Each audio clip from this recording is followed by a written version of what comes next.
Pažnja, pažnja, dobro upamtite ova lica. Došli su u Estoniju na takmičenje iz fizike koje je trajalo 2 dana, rešili ukupno 10 zadataka i vratili se sa čak 5 medalja. Mi smo se sigurno svi nadali da ćemo da se vratimo sa medaljama i pošto smo uspeli, naravno, baš smo sad zadovoljni, ali u suštini nismo toliko razmišljali o takmičenju tamo kad smo već kad smo kretali, kad smo išli avion, možda smo pomalo pričali o fizici ponekad, ali u suštini to nije bilo, mislim, to nam je onako bila sporedna stvar.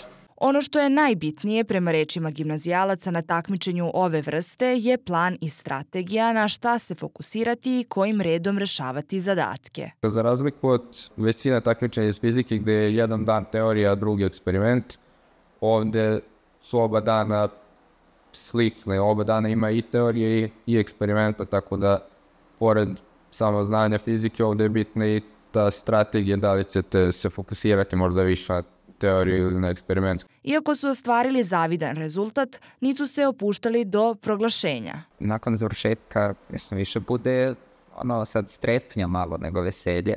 Mislim, veselje svakako, nije baš.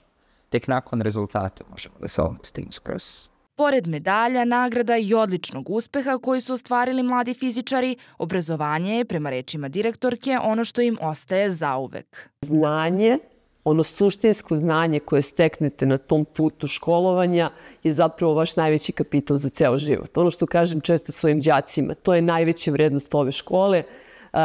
To što nauče u školi 4 ili 6 godina, zavisi koliko ko provede u njoj, i sva ta znanja koja steknu na takmičenjima, to je njihov najveći kapital.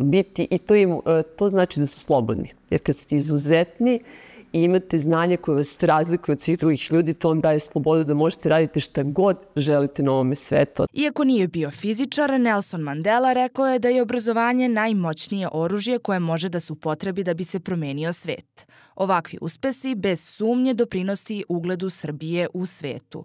Anđela Janković, Televizija Nova.